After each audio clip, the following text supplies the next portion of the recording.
religion has come to tell us that we should stop practicing our tradition. And this tradition is what has given us morals, the conscience that we have today.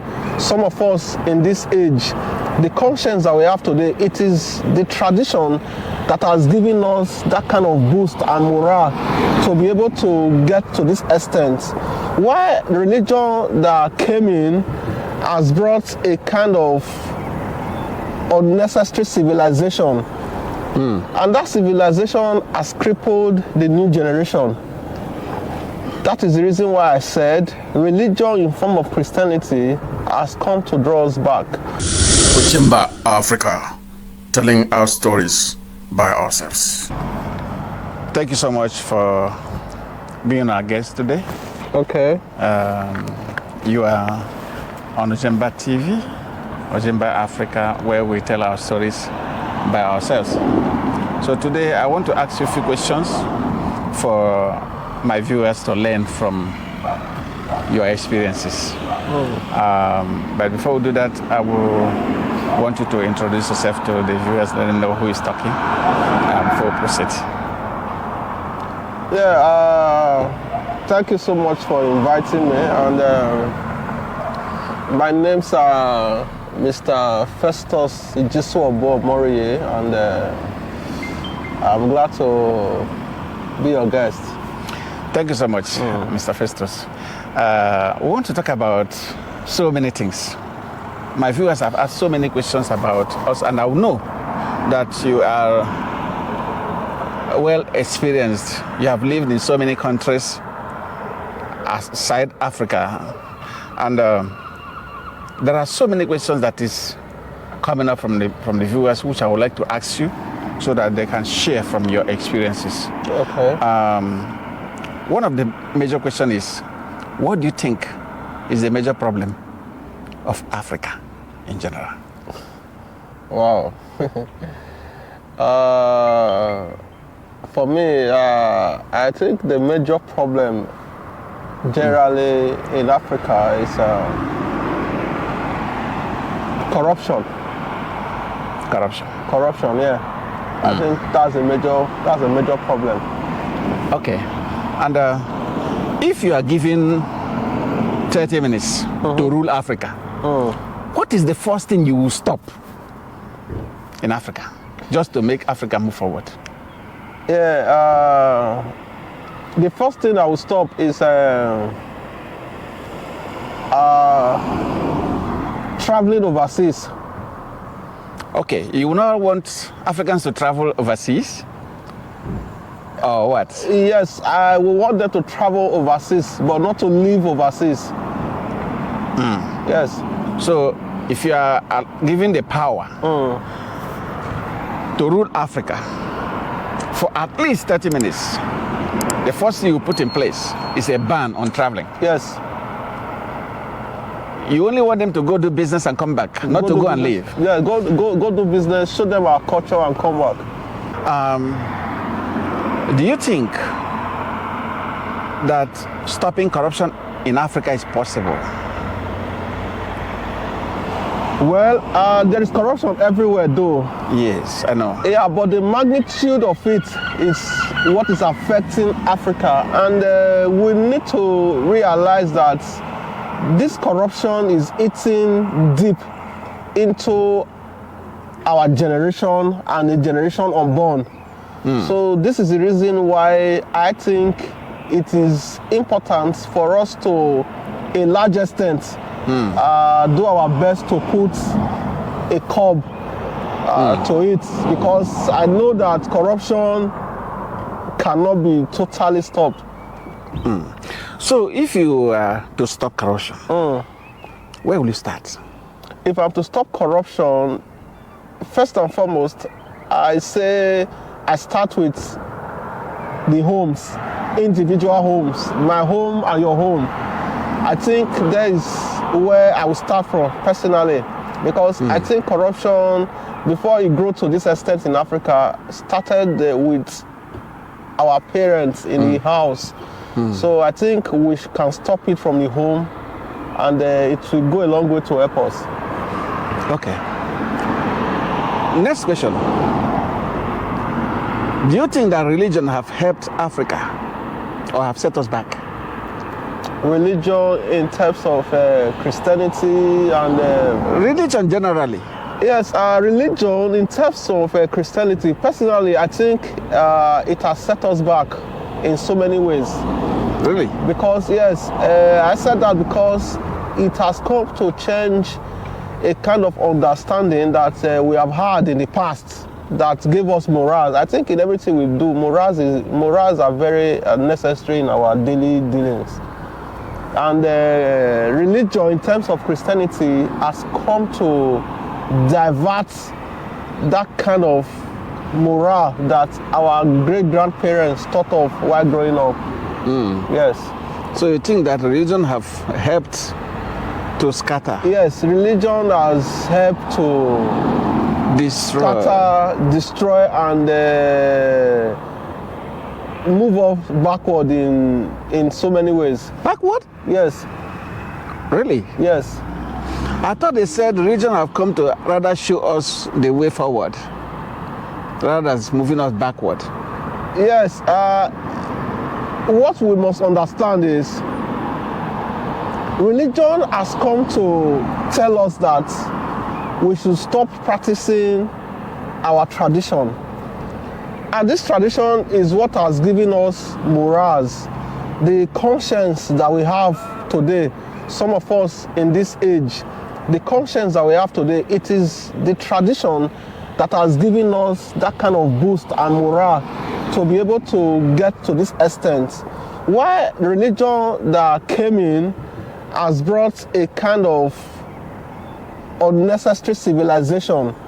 And that civilization has crippled the new generation.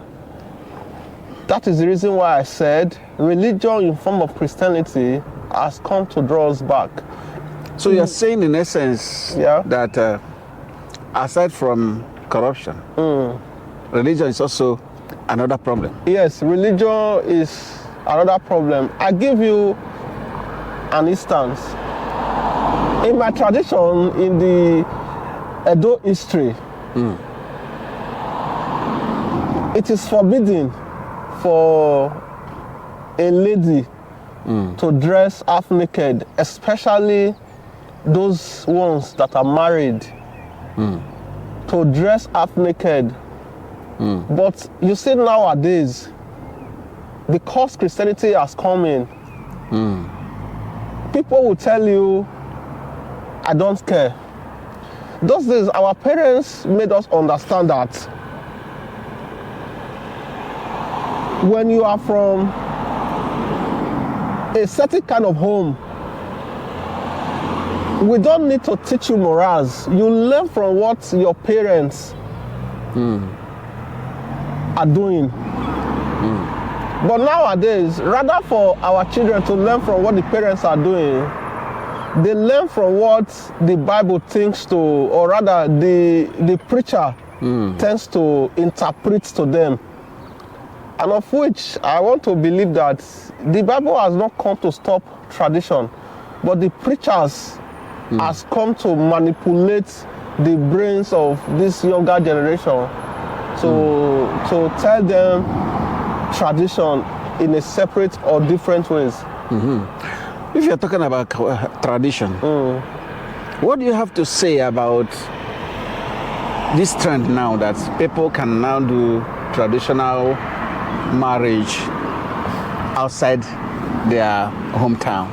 I mean, is that part of tradition?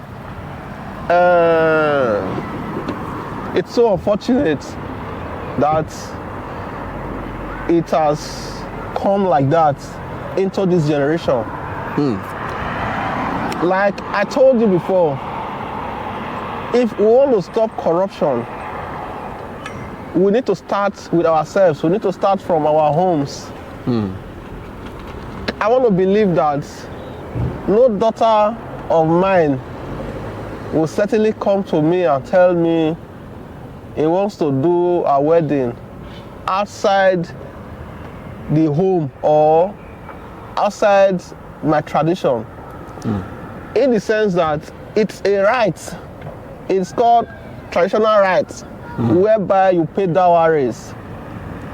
If you don't pay dowries, how can you get married? And in paying dowries, you don't just pay dowries to the father of the bride. You pay dowries to the families of the bride. And the So what about blessings- sending this dowry yeah, by transfer? that is where we are getting it wrong.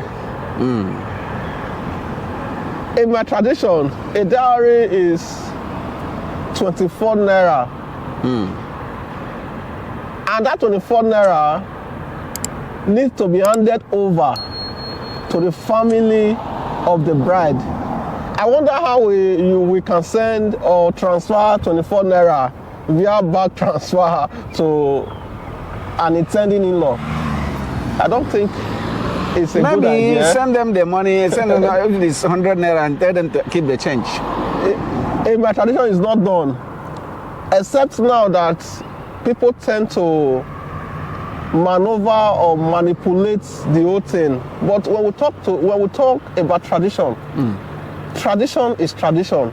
If the bride price of my tradition is 24 naira, the bride price should be 24 naira, not 25 naira. So what do you think is the reason why people are practicing it now? I mean, people are One, I throwing think it. it tends to be a way of escape. That's one. And Escape. yes, and we tend to think we are civilized. And this civilization, for me, has come because of the practice of the Western world, majorly because of we that has gone to other countries and stopped practicing what gave us those morals while we were growing up, and stopped practicing the belief that we had when we were growing up. So I think traveling out has really damaged our tradition and customs. But there are so many people who are also practicing it. They have not traveled out. They are still maybe just a few kilometers from their home. Like people that are living in Lagos, they are still also doing it. So what do you think is the reason? Okay, like I said, people like a quick way out. More so, people want to quickly monetize things in the sense that if you are from a particular state and you have gone out of that state or that local government for a long time, now you feel your new settlement is where you have your friends and sometimes your workers. You tend to want to do it there because you feel when you go back to your own village or your town, the people in your present location wouldn't want to go with you, probably because they feel it's a far journey or maybe transportation wasn't arranged, you know. So, and you now thinking about it that if you go back to your town, you wouldn't have anybody, and people will not come probably to give you money during the event. So you want to do it where you are residing presently. So I think that's the reason why people want to do it where they are rather than going back home. Okay. If you're joining us for the first time, this is Ojemba Africa, where we tell our stories by ourselves. If you are new, please subscribe to the channel, share it, and turn on the notification button so that anytime we upload a new video, you will be notified. If you're one of our returning subscribers, thank you so much for always coming back to watch our channel. We are with Mr. Festus, who is highly knowledgeable in customs and traditions of Africa. It is our responsibility as Africans not to fall into the trap of these white people, because their trap is to capture us and capture, especially You mean it's young. a trap? Yes, it's a trap that captures, especially young ones, and enslave them. Enslave them in the sense that if you look around the world, black skins, Africans, they are excelling everywhere. Yeah. They are growing communities, continents that are not theirs, instead of coming back home to grow our own. That is why I said it's a kind of a trap, because they have enticed us with good things, enticed us with what they think will make us to stay. So yes, of course, we want to stay, but what we must do is, from our grassroots, from our children, even if we want to live abroad, we want to live in this Western world, it is our duty to teach our children, our growing children, our customs and tradition, starting by your language. You need to teach them your language, even if they don't speak. Fine, it is difficult, but they need to understand it to a large extent. Then when they understand it, they know where they are coming from, and nobody can intimidate them, whether in school or outside, by telling them they are black monkeys. You know, so when they know their roots and know where they come from, they cannot be intimidated. So of which, when they grow up, they can as well want to go back to the roots, instead of staying and developing where they don't belong to. So please, Africans, I know we have communities of Africans in different countries. We must try our best. The Igbos, the Hausas, the Yorubas, the Edos, the Africa in general. Africa in general. Please teach your words, your customs and tradition. That does not stop them from being a Teach your children. Thank you so much. Your customs and tradition, he said, It's very important. is very, very important. Somebody said that tradition is a sin, that we shouldn't be practicing tradition. How true is that? Yes, that same person I will want to say, because I will also ask the person, how is tradition a sin? When we talk about tradition, when I come to your country as a white man, I am putting on my attire as a traditional man, will you call that a sin? No. Of course you cannot call that a sin, but what is it? It's a tradition. When I come to a white man land, instead of greeting my fellow black person, hello, or my fellow tribe person, hello, I greet the person, Lavieze, Lani, which is what we greet in our traditional home. Is that a sin? No. It cannot be a sin. So in generality, I want to say that practicing your tradition and your custom is not a sin. Wow. When you were rounding up your statements, you made a statement that says that rather than Africans growing the economy of the Western world, are you saying in general that Africans living abroad should also prepare to come and grow Africa? Yes, I'm saying that if the environment is conducive, like when we started, which you are hoping. Yes, when we started, you asked me one problem of Africa. I said corruption. Corruption is the reason why Africans or Africa have not been developed. Yes, when I'm an engineer and I work with HP as a tech engineer, if I'm good at what I do and I think I can develop a particular software, I should develop that software to help my environment. Yeah. But if the environment I want to help is not conducive for me to do my business or living, it's unfortunate. I can't go and do it there. I can only just do it because there's an enabling environment. Yes, so that is it. Wow. And lastly, I want Africans all over the world to do their best to preach the custom and tradition of Africa. I bet you when these white people see these things, they will definitely fall in love with it. People are hearing him. Thank you. You need to preach it. You need to teach the younger ones. And there are other ones who don't even know it. See, our tradition should not be neglected. There is nothing wrong in it. That's what he's saying.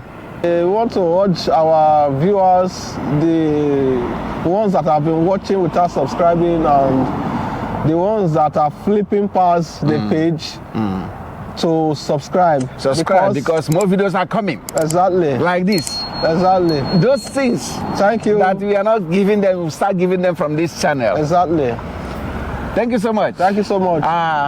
Like you said, subscribe if you have not. If you are part of our returning subscribers, thank you so much for always coming back to watch our channel. Don't go far because we have lots and lots of videos coming your way. We'll upload you with videos back to back.